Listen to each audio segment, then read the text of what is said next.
Hi guys, thanks for watching. Today I'm doing a review of the JPX 900 series irons. Now this time I've got the hot metal or chromoly as they say. They've blended it with a funny old chromium, molybdenum or whatever it is and come up with a chromoly as a shortened version of. It's supposed to make the face a little bit hotter and faster and springier and thinner and all the things that make it go further.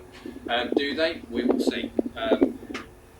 The look of the club is a little bit different to the old JPX 850 cast. Visually, a lot different from the point of view of the back. We've got rid of all that blue, which was, some people liked it, some people didn't. And the only thing blue we've got on there is a little strip out the back there. So it looks a nice club. It does. It is a game improvement club. It is nice and chunky on the bottom. It's not as chunky as the EZs.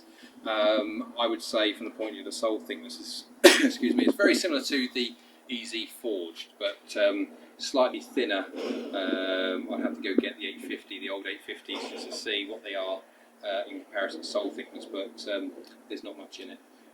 Nice looking club, quite, well, I wouldn't say quite big blade length. It's bigger than the Tour and the 850 visually. I don't know from the point of view if you measured it. I look at it, it does look slightly bigger. Thicker top line, as I say, thicker soles, lots of weight pulled down and far back away from the face with that hot metal chromoly idea in there, trying to get it going. I've got it in standard Project X LZ 5.5. Not necessarily my shaft, just literally the one I just popped it in there because I'm not really shaftoid.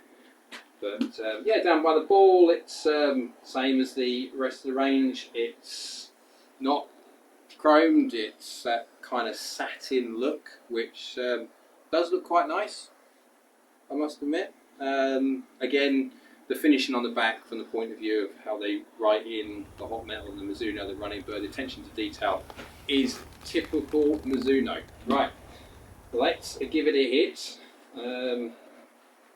It looks like it's gonna go.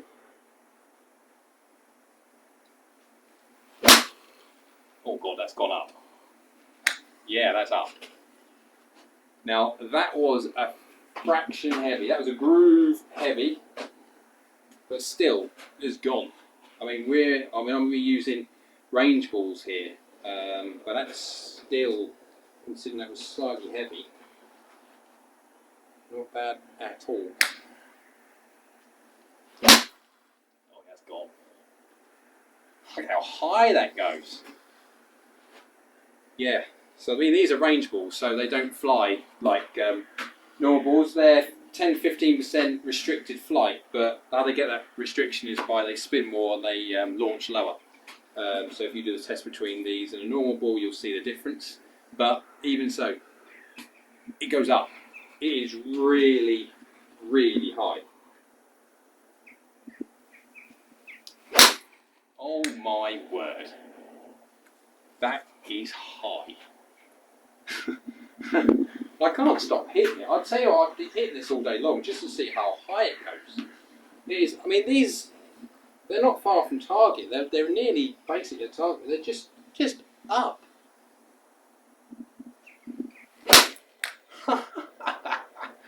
Yeah, that's cool. Oh my word. Cool. I don't know if I could use these. It would concern me. I don't know how workable these would be because I mean, I'll try and hit one a bit lower. See if I can squeeze a little bit lower flight out of it. You can hit them lower. You definitely can hit them lower. It feels strange off the face. Now, obviously, I've just been testing the whole series of 900, so we're testing the Tour, then the Forged, and then this. So you will see and feel a difference on how the club performs and how it feels in your hands and as you strike it. This one does feel very, very clippy. Not bad clippy. I personally wouldn't use it, but then I go for a little more of a thinner profile than this. I don't necessarily like the large looks of it. But for someone who's looking for a game improvement iron and want to get the ball up in the air, oh my word, it goes up. I'd like to see, when I do some tests with real ball data, I'd love to see what the peak height of this thing is. Oh, I could hit that all day long watching that ball go that high. That's crazy. Yeah, right, well, I don't know what more I can say about this, about the fact that it goes up. The good distances as well, I must admit, even with range balls, they're going quite well. It's just a case that they're just up. Let's go look at some numbers. Right guys, numbers time. And yes, it does go up. It goes up. I'm not the highest ball hitter in the world. I have a mid-ish flight, but yeah, these go up.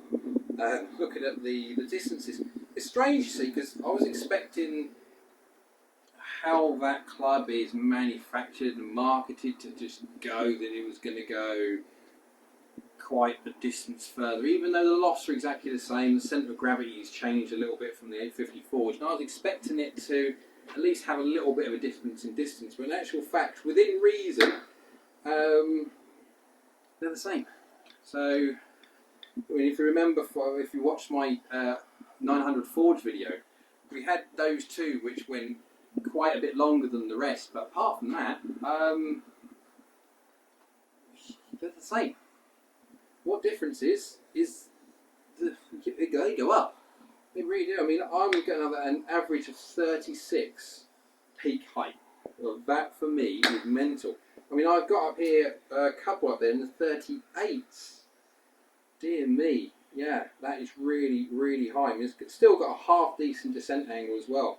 And considering it's a 6 iron, and this model of club, I was expecting to be like dropping the spin down as well. But I'll tell you what, the spin, it's up there. 5.4 on average. That is good value spin numbers for a club which is designed to just go, and it goes up, and it goes up. If you've got a club which goes the distance it's going, with the height that is, and also with the spin that's producing, that will stop the other end. And that's not normally something you see from a club that's designed to do that. So I'm surprised. I'm really quite surprised. I had a couple that go left and right. That's me. That's not the club. But you leave the good ones in and the bad ones in. That is what you do. I suppose from the point of view of how you compare each club to each club, when you're looking at strike, can make such a huge difference. So me, as the person who's using it, I can make much more of a difference on the performance of these numbers than the club manufacturers can. So comparing is good for videos, etc. It's very difficult to do from the point of view of getting some real understanding. You have to go get fit yourself. You have to go use them yourself so you can feel yourself what they are like and how forgiving they are for your own particular game. So yeah, so surprising.